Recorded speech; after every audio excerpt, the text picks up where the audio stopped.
lying in. これは秘密だよ。僕はスーパーパワーがある。あのパワーは fumbling bodies。誰もに言わないでください。What's good, man? How about? So, are you afraid of love?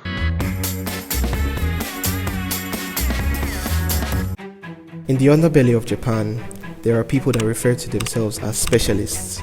They are families of assassins that have honed their skills and passed down their unique killing techniques down through generations, slowly perfecting their craft and achieving the impossible. This is Hikaru Gero, the heir to the Poison Clan, an assassin so dedicated to his work that he then lists himself as a chef for a mafia boss and worked there for months, building up his food taster's tolerance to poison just for a kill. He's also a pretty cool best friend and a caring big brother to his little sister. And aside from these things and DIY candy, he doesn't really think about anything else, especially not romance. I'd rather just be single. It's easier that way. And although I can relate to that, Gero's grandma and current family head is not too keen on the idea of letting the Poison family bloodline end just yet. But since his little sister is gay, he's the only option. But Gero isn't the biggest fan of this idea. The Poison clan will probably end in my generation. I'll be single my entire life anyway, is what he thought until a series of events get him thinking, maybe getting into a relationship might not be as bad as I think it is. Also, his grandma is threatening to force his younger sister into bearing a child with one of the family members. Not very LGBT friendly, if you ask me. Anyways, just as Gero is having this change of hearts, that's when he meets Mei Kinosaki, a married swindler and the person he was hired to kill. However, after talking to Kinosaki and getting to know her a bit, he tells her about his predicaments and they decide to help each other out. Then Gero proceeds to mop the floor with his employers. On their way out, Gero is wondering how to carry a paralyzed Kinosaki, and that's when she tells him, I mean, I am Iman after all. And thus begins the adventure of fighting crimes and trying to find Gero someone that can be his wife. Or find Gero a girlfriend. Or a married suitor. Or, yeah. You get the point. Marriage Toxin is a pretty spectacular manga. The world is interesting, its action-packed fight scenes constantly leave me at the edge of my seat, and all of this is delivered through stellar art. Speaking of the art, I know Kinosaki is a guy, but damn, why does he have to look so... Lord have mercy, I'm about to bust! Glad to say I'm not the only one feeling this way. However, the real strength of this manga is how it portrays the fear of love and the journey of overcoming it. No, I am not, because it's a normal feeling. It's human to love. We are created to love, Abby. Yeah, I am actually. But love itself is actually scary because you don't know if the person actually loves you back. Maybe, yeah, I think so. Because this generation, as we are seeing it now, people are not into love, they're into money. Like, they want money. So, people get into relationship for money and not love. If it's any other love, I feel like that one is fictional. You understand? Because like love is more interactional. Like especially as the time goes by for us, Gen Z, you feel me, the computer age, we don't really know the essentials of things anymore. Like value dies. Okay, truth be told, I've done love before and it did not work out. So for now, we'll take a break or might not even do again.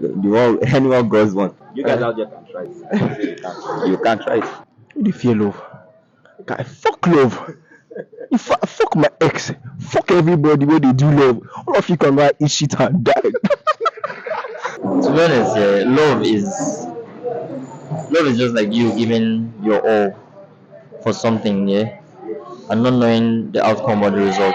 It's like putting 100 and just waiting for whatever will happen because you can never be certain, and like it's very scary not knowing what will happen. But certain things are scary, yeah. For me, but love is like it goes both ways now.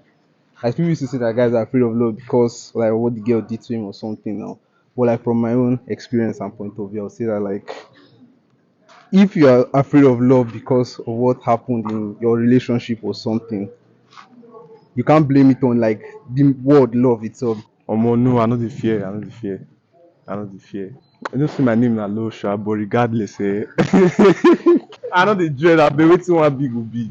You get, cause normally you go gas to fall in love one day, you gas marry, all this kind of thing. So na normal thing. No, the thing is that love is scary. Yes. But like when you love the right person, it's always so nice and warm and cuddly and all that shit. The fact that I'm single says a lot about that question, bro. That's what I have to say. Out of the billions of people that we have on this planet, being able to find that special someone and spend the rest of your life with them is something of a miracle. Sadly, I'm afraid of love. I'm very critical of myself. I'm aware of my flaws and the values and the character traits that I want in myself, and this makes me feel like the perfect judge of whether I can or even should try to be loved. He is guilty of murder. He's guilty of kidnapping. He's guilty of possession of a weapon during the commission of a violent crime. I've had bad experiences with relationships, and this has given rise to fears and disbelief. And social media hasn't helped in my trust issues either, with all the stories of shitty things that people go through in relationships and the slew of bad advice surrounding this topic. The world of relationships can look like a really scary place. But it's important to remember that this world will always be bigger than what someone else says it is, and this manga has been my biggest reminder of that. There's this chapter where Kinosaki takes Gero to this art gallery, and they come across this unkempt, raggedy looking guy. Gero doesn't think much of him at first, but Kinosaki tells him that he's pretty popular amongst young women and is something of a guilty pleasure, as we come to see. He also tells him that there are several reasons why people fall in love. People may fall in love with other people for their ability to deliver, their skills, their careers, and even their talents. And these reasons are just as real as falling in love with someone for their personality or for their looks. It seems like everywhere we keep on hearing that girls are into the same specific kind of guy. But Gero's best friend that's way out of there still managed to get himself a girl. And just as Gero was surprised by this reminded me that there are many things that people can like about someone. People are different, and just in the same way we may fall in love with others for weird reasons, people will love us for reasons that are hard to understand as well. We just have to trust them and let them. Hey, I'm positive you do have a charm. It's hiding somewhere, we just haven't found it yet. I'm sure there's someone out there that will be interested in you.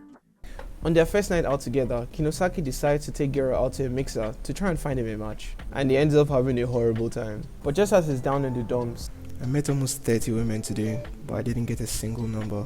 Kinosaki tells him about charm, and how everyone has a secret reservoir of rays just hiding inside of them. Not exactly what he said, but that's the general gist, and this really stuck with me. We've all heard the story of that awkward guy that wasn't conventionally attractive and had some trouble getting girls, but over time they worked on themselves, they improved, they glowed up. But what really happened there? I mean, it's not like the fairy godmother just came and gave them a dress. They put in the effort and explored themselves to find out what worked for them and what didn't. And throughout the course of this manga so far, and I'm caught up, this is exactly what Gero does. And let me tell you, when Gero finds his charm, his riz is unmatched. Bro pulls out of every story arc looking like Pete Davidson with some absolute 10 wrapped around his arm. I'd normally be pissed at how easily things seem to work out for him, but seeing him work hard, facing his fears and risking his life for such an honest goal, I just couldn't help but accept him for who he was and root for him. If you really want to meet someone, you have to start by laying yourself bare. A big part of finding your charm is honesty.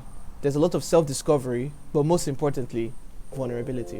When testing things out in the field, you have to be ready to be yourself and learn from how other people react to that, and be ready to understand what works and what doesn't. But that's where the problem is. I think the thing that scares me the most about relationships is, what if I'm right? What if I put my best foot forward and show someone who I really am and what I have to offer, and they think I'm some worthless, boring piece of crap?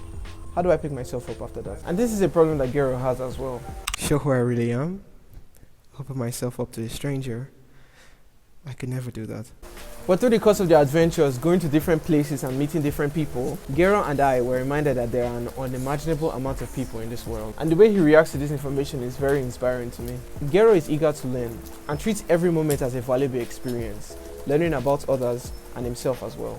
Gero is willing to risk his life and give his all for a girl, all while leaving his options open, and that's because he understands that it won't always be W after W out there, and he's willing to take as many L's as necessary until he finds his miracle.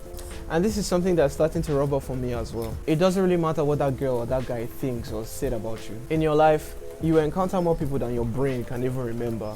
So why hold on to that single comment or impression? The world has so much more to offer than what David or Precious said or thought about you. Also, while we're on the topic of vulnerability and opening up to others, there's something I'd like to talk about. The general air around men issues is really terrible. It's something I've been aware of, it's not really new, but during the process of making this video, it became really glaring to me. and was honestly one of the main difficulties I had while making this video. I was scared about the topic and I wasn't sure how much was okay for me to talk about and how much would make me look like a pathetic excuse for a man, beta male soy boy, complaining about how he has a tough time getting girls. I feel these things are really tough to talk about as a guy, since everyone expects you to be the man and just have the reach to just effortlessly pull girls. But who exactly are we trying to impress by upholding this unrealistic worldview? Something to think about. Here's also another thing to think about. In the more recent chapters, Gero finally has a girl confess her love to him. And this is finally the time for him to show himself and the fruit of all that he has learned and all his efforts. But he still flops and his words still end up falling apart. And although disappointing, it was real. The fear of love is a really terrifying thing and will realistically take a person a long time to overcome. Just because I got over myself and made this video, that doesn't mean I'm now Pete Davidson. My journey of overcoming that fear is something that will take some time, but I'm here for it, all the way. And that brings me to the one thing I love the most about this manga, and that's the way the whole thing just feels like a very big "that's fine." It shows us this guy with a very relatable problem and humanizes that struggle. As a reader that can relate to having a rough time in relationships, at times it really felt like the author was telling me, there's nothing wrong about that. Chin up, you've got this. And if there's anything you guys take away from this video, I want it to be that. There's nothing wrong with being afraid of love. It's not something you can't beat. So chin up, you've got this. That, and also the fact that the world is bigger than what anyone else says it is. Forget about all those manosphere videos you binge watched after that bad breakup. The world is so much bigger than what any 30-something-year-old in a suit has to say about it. Also, have more faith in yourself. I can feel the charm oozing out from you. You just need to figure out how to use it. Thank you so much for watching this video. I also want to give a special thanks to every single person that was in this video and helped in the making of this video. I had a lot of people that I interviewed and I couldn't put everybody's statements in, but I would just want to let everybody know that. Thank you so much for your time. Thank you so much for sharing your opinions with me, and yeah, it made all the difference. Also, this is Gabby Rise in the building. Yo! Thank you so much for watching. I really appreciate every single one of you, especially those of you that made it to this point. You guys make all the difference, and I'll see you guys next week, or I'll see you guys next month.